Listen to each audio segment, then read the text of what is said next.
Hi, soul friends. It's Tannaz Hosseinpour, and welcome back to another episode of the Minutes on Growth podcast. Today we have the lovely Susan Lazar Hart. She is a mindset coach, she's a motivational speaker, and she's the author of Breaking Free: Your Unique Path to Fearless Living. Welcome.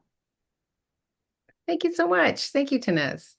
I'm excited to have you. I have so many questions that I want to dive into. So let's get to it if you're okay with that. Oh, I'm absolutely okay with that. Thank you so much. Wonderful. So, your work focuses on self-actualization and personal transformation. And before we get into the details of your work, I'd just love to know, you know, what brought you to this path and why these topics are so important to you. Thank you so much. Um, I think I was born on this path. I can remember as a little kid just being put out with chalks on the sidewalk, and I'd be happy for 3 hours just creating or watching ants move or, getting on my bike and just roaming around. I was always curious. I always knew there was something greater here for us.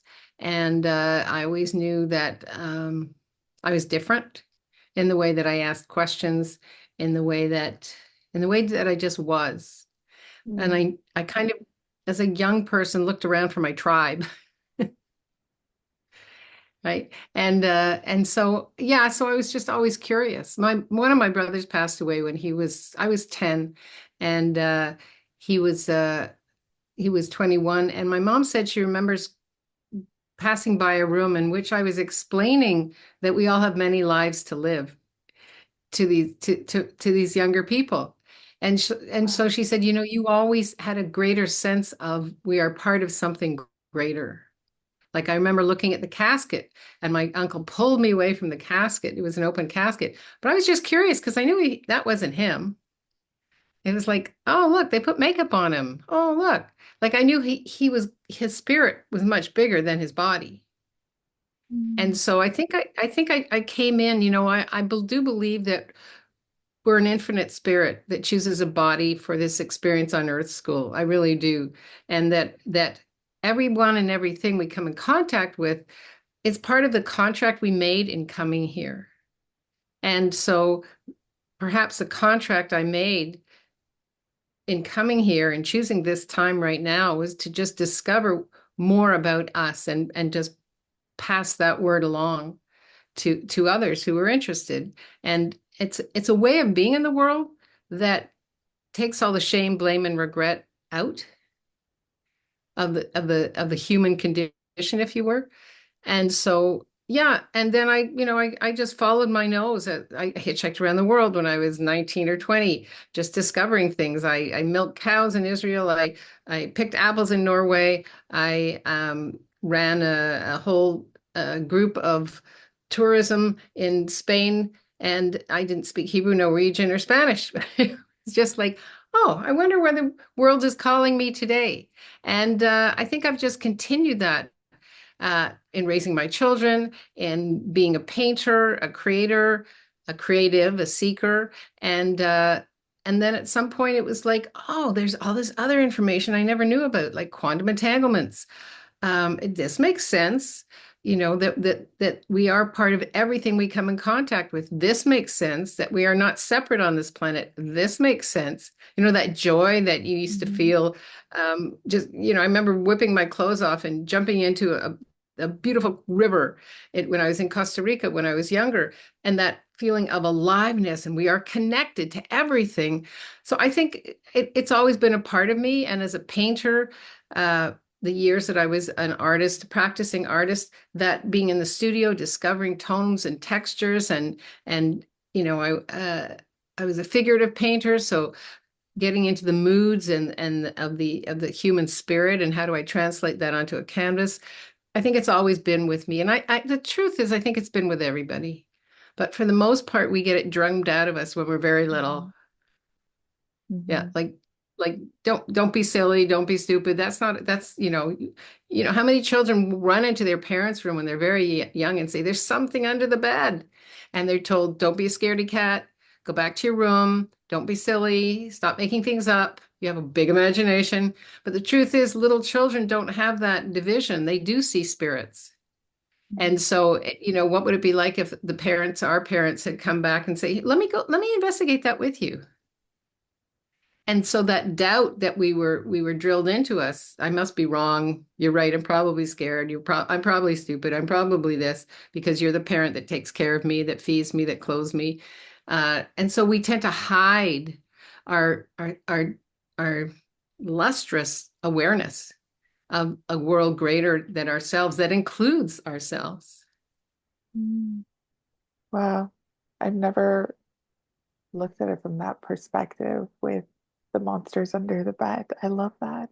I love that. Thank you for Right? sharing. Yeah, Well, thanks for listening. of course. What a vulnerable share.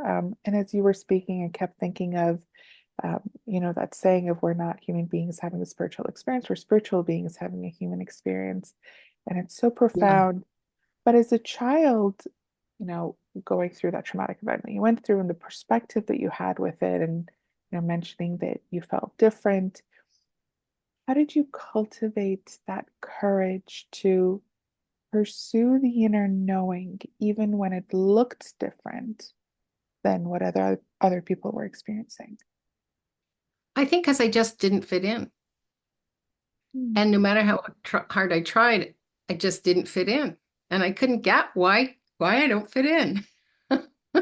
And so I think it was so consistent of not fitting in that I learned to choose my own path. And I remember in grade 6, we had a substitute teacher, and it was the springtime, and there was a tree in the outside our window of the classroom. And she said to us, "What is that?" And we all, of course, said, "It's a tree." And she goes, "How do you know that?" And that was my first insight into, oh, she's my tribe. Mm, There are people out there that are questioning, that are curious just because. I mean, this reality doesn't really like you to be too curious because it rocks the boat. It makes them feel uncomfortable. And so I think just by being me, I just made a lot of people uncomfortable. And so I just was like, well, let me create my own reality. And that's actually how I coach people. You have your own lens that you see your life through. No one can see your life through your lens. So what if your lens actually worked for you and you mm, stop making it work for others? It's like putting your glasses on somebody else saying, "See what I see?" But no one's going to see your life, your living, your future, your hopes, your dreams the way you do with the passion and the joy and nobody has your inner spirit. And so it's something we're not taught. We weren't. Hopefully, young children are being brought up differently. I know my grandchildren are. They have a light within them that is there to shine and lead. Right? It's mm, being that beacon of light that leads. And so for myself, uh, it was just something I chose. Again, it could have been part of that sacred contract. This is going to be different for you. You're going to have to learn to choose for you. That's what your journey is about. And it's been interesting so far. mm. I love it. I love it. It's such a liberating and empowering perspective to have that, Yeah. the power of choice and our beliefs. I believe it's Michael B. Beckwith who says, like, it's, our perception of reality is based on our beliefs, thoughts, opinions, and perspectives. So it's so unique to us. It's so unique to our own blueprint. And as you said, no one else can really feel it and understand it and live it as well as us. So Yeah. it takes a lot of courage and integrity to say, okay, I'm willing to live that authentic life, which brings me to, one of the topics that you talk about, and it's the congruent life method. Can you explain what it is and how aligning, our thoughts, our value, and our feelings can lead to a more authentic, harmonious life? Thank you. True congruency is loving what you live and living what you love.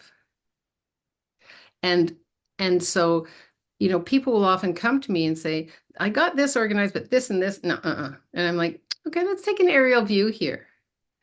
Because if you're willing to be congruent, you're willing to honor you in everything you be and do. Whether it's the food you choose to eat, that if you make your bed in the morning, whatever you honor yourself with. And I'm a big believer in start where you are, Mhm. not where you want to be.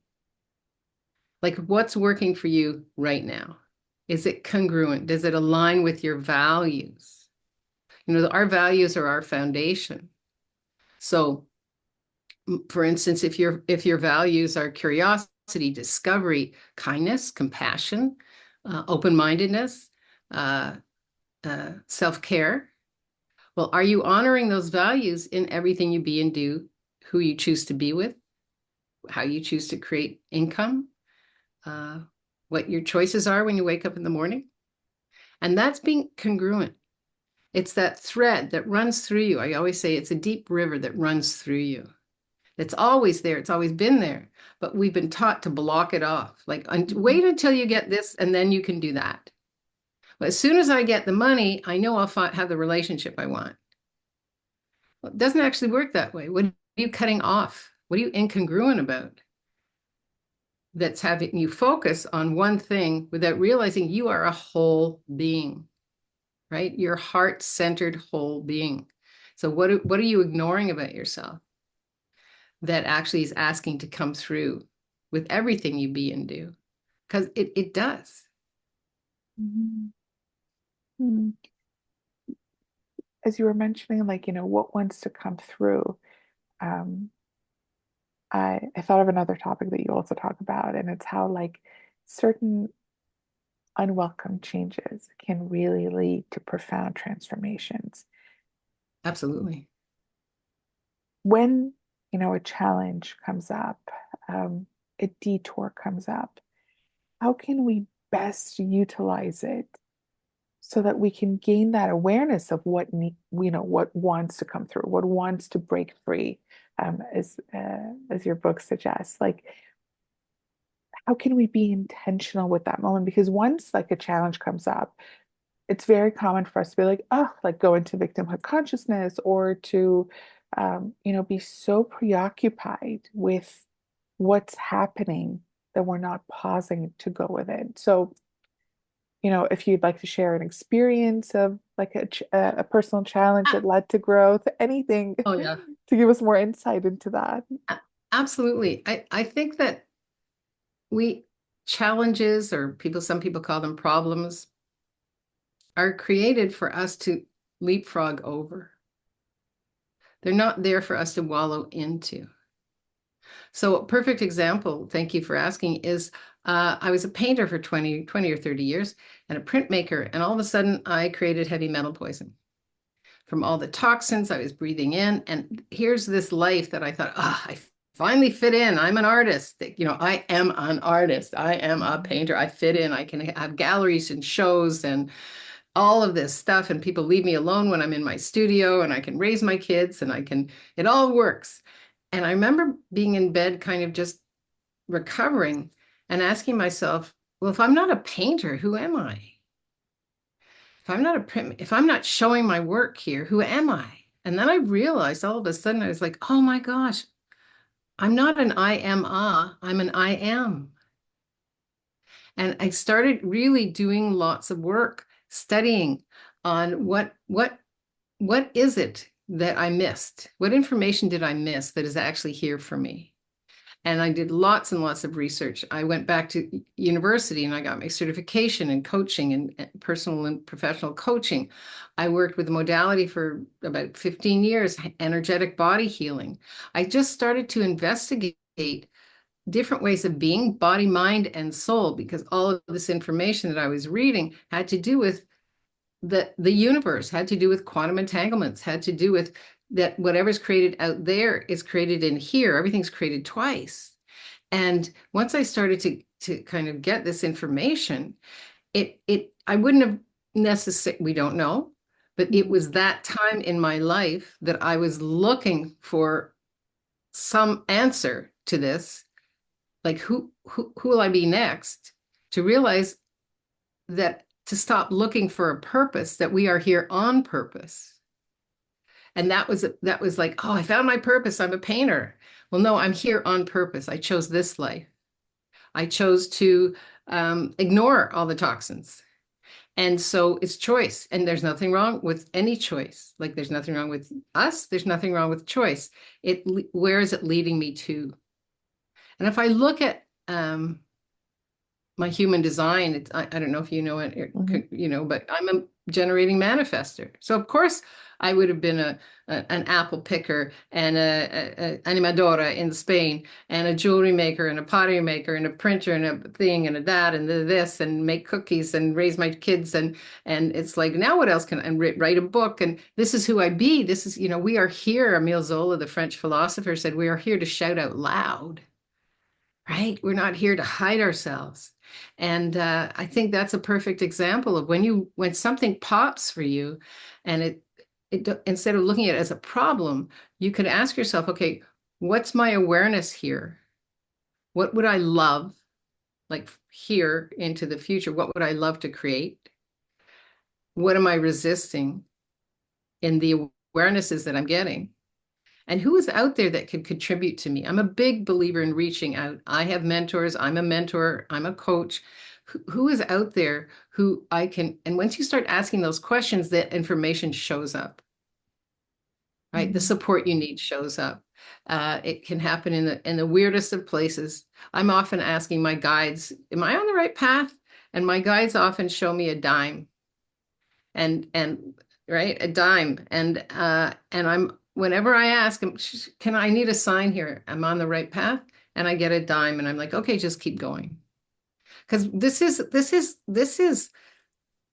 an incredible gift, this life. Hmm.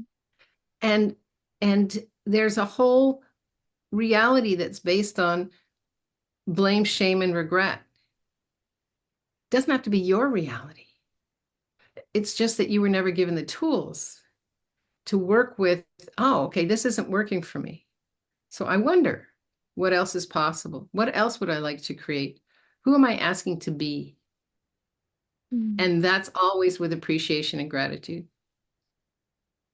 because that's what has things growing. When we're in appreciation and gratitude, all those yummy chemicals, the oxytocin, everything kicks in, the dopamine, and all of a sudden you feel reinvigorated with your life.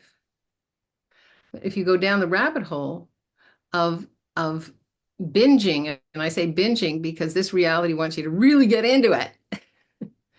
Um, it's a choice. And the thing is, the brain loves stories. So, I just actually in the academy today, I was talking with the members, and some of the members are in their 50s and 60s. And I said, you've had 50 years of the brain going through all your old stories. You're now cultivating a deep, rich soil in which to create your life from. So it's going to be uncomfortable. It's not like you can put a seed in the ground and then pull a carrot up the next day. It's going to be uncomfortable. It's about baby steps. It's about nurturing your own soil, checking in with your values, the foundation of what you're asking to create. Does that going down that rabbit hole match your values? If it doesn't, let it go. Hmm. Yeah. Yeah. And, always the unfamiliar is uncomfortable for us because the mind likes, its comfort zone. It's designed for survival and Yeah. not thrival, not to thrive. So, um, yeah, definitely. You said something and I was like, oh, this isn't like a Twitter moment or an X moment, whatever they call it nowadays. But like, you're like, stop looking for purpose. You're here on purpose. And I Yeah. love It's that. A lot of it's people so talk important. about, oh, go ahead, go ahead. No, no, I was just going to say, sorry to interrupt you. It's so important because everybody's running around looking for what's my purpose. No, you're here Mhm. on purpose. You chose no matter how bizarre it might seem, you don't have to ask why. You chose this, whatever this is, for the greater good of all and for the highest good of all. Mm, So don't squander it. definitely. I grew up in a household where my mom was always, admiring Dr. Wayne's work. And one of his things that he would always say is like, you kind of chose your parents. So I remember like growing up, whenever I would complain to my mom or to my dad and be like, why are you guys like this? And they're like, well, you chose it. I was like, ah. But it's such an empowering also perspective of okay, Yeah. my soul chose, these circumstances and this family and Yeah. pretty much the whole package, then there's something for me here that's going to help me, transform from person A to person B. Yeah. But and again, it's such a liberating feeling. It's such an empowering feeling. But as you mentioned, like, there are certain stories, older stories, more limiting stories out there that, society is entertaining consistently. And of course, our Yeah. community does impact us. What do we do? Like, what is your suggestion on, how to kind of block out these negative stories or to kind of filter through them to create space for ourselves to entertain these more empowering ones? I think my biggest question would be to ask, is this true? Is it really true? I can't do this. I don't know how to do that. Is that true? Mm, How do you know it's true? Let's go on, let's dig deep on that one. And you'd be amazed. It could be a story somebody told them, well, you're not good at math. And so, well, is it true? Yeah. Okay. So is there anybody else that you can reach out to that can take this portion and do that for you? That you can reach out to that could assist you with this? Because when we decide something's true, it's a point final. It's done. And mm, so then your body, every time you get into that situation, we use math as an example, your whole body starts to contract. Your life starts to contract. Your being starts to contract. So ask yourself, is it true? Is it true for me? And I wonder what else is possible to be in wonderment. mm, Huh. So if it wasn't true, what could you be creating? mm, Because there's a saying, what you resist persists. And it's going to keep coming back again and again and again. And the thing is, as I say, the brain also loves it when you have a wonderful hit of those chemicals, those happy chemicals. mm, And we get those happy chemicals by taking that baby step and saying, "Wow, I didn't know I could do that. That's cool. Well, if I could do that, that's my next best step." And a perfect example is we have a tree that needs to be cut down. And there's always this paperwork. You have to go through the city and ask for permission. And I kept putting it off. And finally, I just thought, okay, we need to get this done. And I printed everything out and brought it to the city counter. And they said, "Oh, did you email? Is it all in the computer?" And I said, "No." And I said, I actually don't know how to do that. But I've got all these papers for you and it's all done. And they're like, "Oh, okay. Here, let me input it in for you." And got home and I'm like, well, that was easy. But you don't know. There's that expression, present, not perfect. mhm, You don't know unless you're willing to be present what is being asked of you, no matter how trivial, whether it's, a permit for a tree to be taken down or calling somebody up and saying you want to get together or applying for a job or whatever that is for you. You don't know unless you put your toe in the water and see what that's like. If it doesn't work out, oh well. I wonder what else is possible. Is it true that it didn't work out? Or did you learn something from it? mm. Is it true? Yeah. Is there Yeah. evidence for this? And could there be other evidence out there? So having that curious mindset. And the is it true really comes from your inside out. So it's not just evidence. It's about how do you feel about when you say is it true? Yeah, how does that feel? Where do you feel that in your body? Where are you holding on to it? Because for something to be true, you have to be holding on to it. Mm, mm. What if we've been programmed to accept a limiting thought as our truth based on our environment? And it's like it's automated into us. It's like deeply ingrained within us. Yeah. What happens then? Well, that's choice. Mm, So when I say it's choice, is do you want to change it? You can't have, it's like you can't drive a car with one foot on the brake and one foot on the gas. So if you're coming to me to work with me and you say, well, I don't want to change this, this, and this, I'm like, how are you enjoying that? Well, I'm not. Okay. Is there anything you're willing to let go of here? And then I would actually have them write down, I want you to write down what you would love. No matter how silly, no matter how many, just a whole column of what you would love. Then I want you to, the next column, what's stopping you? And there we start to get to the root of things, Mm. right? Because then we get what's stopping you. And then is that true? Mhm. And then if you could pick just one of these things to shift from all of that entrainment, which one would it be? Pick one, not all, just one. And Mm. let's start there because that's the energy that raises you. Just picking one thing and say, oh, wow, I actually did that. I made that phone call, or I went for that walk. I left my house. I have one client who hadn't left her house in years, and now she's driving all over the place and meeting people and going to dances, and because she just started with one small step. Because that also the brain loves that yumminess.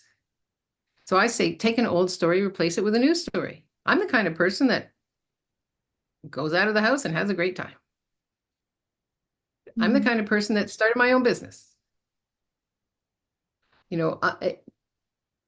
You have a choice. You can either stay where you are, and there's nothing wrong with that, but to spend your life staying stuck where you are, wishing you were somebody else or something else, let's work together. Let's shift and change that. Mm. And Let's it's so get fearless. empowering as well, right? To say that, Yeah. okay, yes, I'm responsible and accountable for my experience of reality, and I'm also, in power of shifting that and, having a new experience of reality. And Yeah. I'm not stuck, and it doesn't have to be this way just because it's been this way for X Yeah. many years. But For most fearless of us, living. we were told you have a choice, chocolate or vanilla. But wait a minute, I was just at Baskin Robbins and they have 52 flavors. Yeah. So it's really opening up that lens that we talked about initially, that lens to your life. What would you love? Never mind what somebody told you. What would you love? Mm. Don't go into reasons and justifications. Play what would you love? What Mm. would you love to create? And then let's see which one of these actually really tugs at your heartstrings, Mm. that thrills you. And then let's talk about what's holding you back. And there's a whole other part to this, which is we were never taught to be compassionate to ourselves. We're taught to be compassionate for other people, but not to ourselves. So, I mean, I was brought up in a really creative household, but a very judgmental household. And so often at this stage in my life, when I find myself judging myself, I'll just stop, put my hand on my heart, and say to my little self, I'm so sorry you were taught to judge. And you feel how that just opens things up. It's learning to be compassionate with yourself. So there is no wrongness. Yeah. Wow. Again, what an empowering perspective and shift on that experience. As you were speaking about Baskin Robbins flavors, I'm currently in Japan, and the other day I was in Baskin Robbins because it's huge here, and there were Oh. so many other flavors that I've never seen anywhere else in the world. So as you were using that analogy, I was thinking to myself, wow, even like, if we take that of, okay, when I'm living in North America, this is the scope of what is possible, and then I travel, and that, the limits expand. And it's so similar to us throughout different, um, different moments in our life. What feels possible for us, what feels doable for us, does expand as well. Yeah. And that exactly, how does it feel? Right? We're taught to go into our heads. How does that feel? Like, take a moment. For the most part, we're taught not to pay attention to the feelings. What do you think? Mhm. Well, how does that feel? Like, go out a year from now, you've accomplished whatever that is. How does that feel? Because if you have a vision of your life and how you'd like it to be, well, and it could be as simple as moving to a different apartment. Would it look like? Would it have big windows? Would it have lots of sunlight? Would you be near a park? Start bringing that in. Start bringing it in, that energy, because everything has an energy to it. Each vision, each desire has an energy to it. So how does that feel? How does that energy feel? And then you imbue that vision with that feeling and you pull it in. And before you know it, your life has changed. Mm, I love that. And it's a much more powerful way to walk towards that which you desire than, logically trying to kind of push yourself towards it. It's kind of you're getting that pull from the feeling pull, that energetic pull from the future instead of like pushing yourself into it. It just Yeah. seems more expansive in nature and Yeah. easier and more graceful, I would say, as you were describing that. You hit on something really crucial there, which is nature. We're the only species on the planet that thinks and has decided and is trying to create everything to be the same as the way we want it. Mm. There's no other creature on the planet that does that. You have forests that there might be a fire, and all of a sudden there's these beautiful flowers growing up. You have animals that have shifted and changed because they're not in that environment anymore. You have, I was reading, what was it? The Life of Trees, where there are certain trees that just stop producing their nuts because there's too many squirrels. Like they're all in harmony. Everything's in harmony. We are in harmony. We're just not taught we're in harmony with every living creature on this planet. And so it's important that we ask ourselves, well, when somebody says, well, that's their nature. Really? Not really. You are part of this natural world. And it's important, especially in today's world with all the iPhones and the everything, to put them away. Have a day of rest and just be you Mm. and just be you with you. It's like a challenge for all your listeners, Right. except for listening to this, of course. We want them listening to this. Um, and as you were saying that, I was thinking of so in Japan, there's this concept of forest bathing, of like where doctors will literally tell you to go into the forest and to kind of be with nature because it can really, as you said, like it brings us in harmonious with the universe and with the energies that want to align with us. So besides being in nature, and you also mentioned gratitude and appreciation and the powerful question of is it true and kind of feeling in our body, are there some other daily habits and practices that you would suggest for us to live a more authentic and harmonious and congruent life?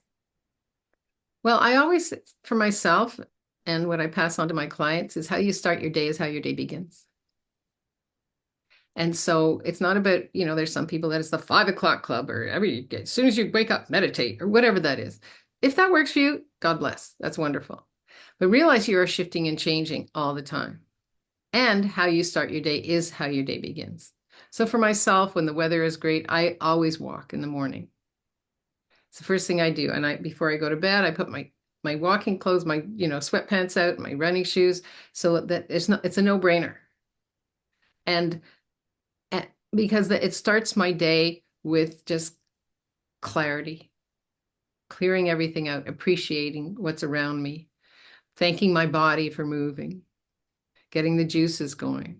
Now, I might do a little meditation before I do that. But what I'm doing is I'm setting my day up to match the energy of how my day is beginning. I always make my bed first thing in the morning because I know it brings me joy to walk into that room and seeing it. It's like, oh, I've cared for myself and what I desire to create.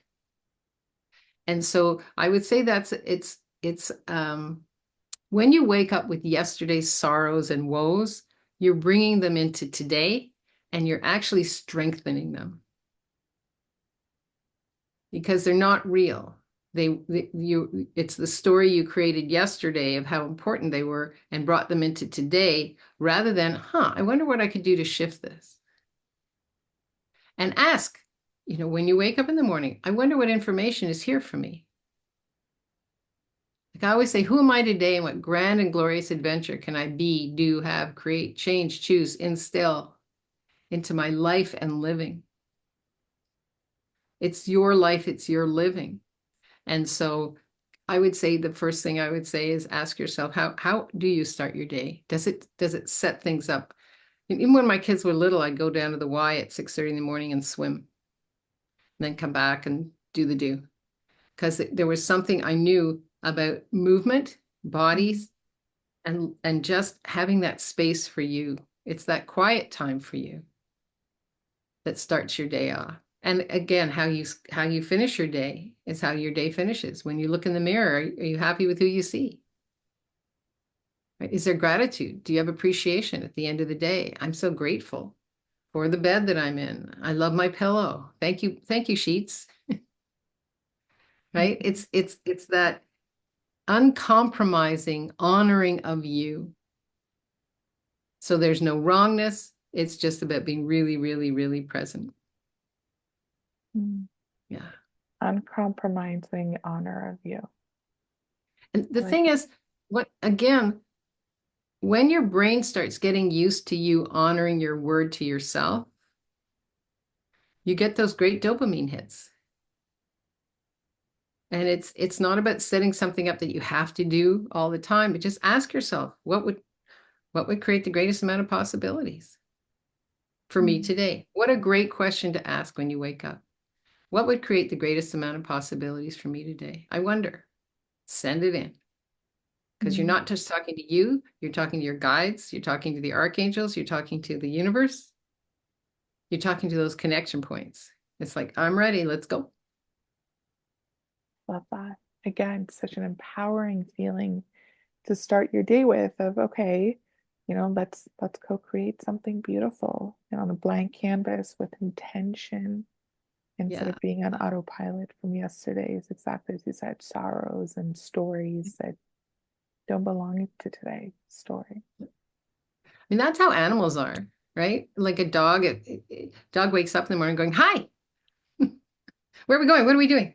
Same thing with a little kid. They go into their room and they're like, hi, I've been up for hours. What are you doing? Let's go. Yeah. They don't say, remember how you treated me yesterday? Well, I'm gonna hold that back. Or I always say, you don't have birds that come out in the morning saying, I'm not singing, my feathers were too fat yesterday. I love that. I love that. Yeah. I'm loving all this wisdom and the insights that you're sharing with us. So thank you for giving us your time. Um, how can the listeners hear more from you? Are there, besides your book, Breaking Free, other resources that they can access? Please share them with us right now. Thank you. I've created something. You can find it under susanselfcheck.com or just go to my website, susanlazarhart.com.